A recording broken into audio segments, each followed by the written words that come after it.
face à la disparition d'Agathe Hilleret, les recherches se concentrent autour de Vivonne. Depuis jeudi 10 avril, Agathe Hilleret, 28 ans, est portée disparue dans la Vienne.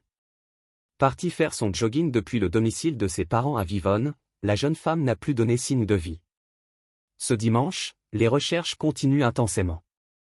Les gendarmes concentrent désormais leurs efforts sur une zone de 3 km² autour de Vivonne. Une cinquantaine de militaires sont mobilisés, aidés par des bénévoles équipés de détecteurs de métaux. Des sondages sont aussi menés dans les points d'eau par la brigade nautique d'Arcachon. Un travail minutieux sur le terrain et dans la vie de la disparue. Les enquêteurs fouillent le passé et l'environnement personnel d'Agathe. Elle menait depuis plus de 15 ans un combat contre l'anorexie.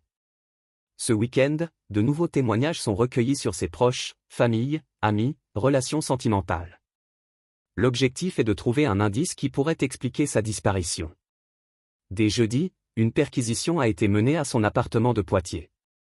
Les enquêteurs cherchaient des traces d'un rendez-vous prévu ou d'un éventuel départ volontaire.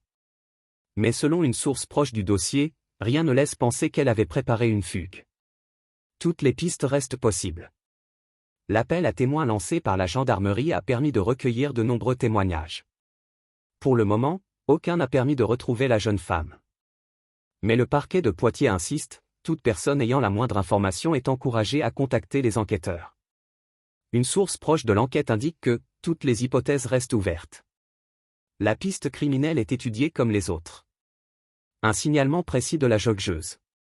Agathe Hilleret mesure 1,65 m et est de corpulence très mince, environ 35 kg. Lorsqu'elle a disparu, elle portait un short noir, un haut à manches courtes foncé et un petit sac de course. Ses cheveux châtains étaient attachés, et son téléphone était fixé à son poignet. Le téléphone a été localisé pour la dernière fois jeudi après-midi dans la zone de Voulon, à une dizaine de kilomètres de Vivonne, près des lieux-dits les Grands Ormeaux et le Champ-Salon.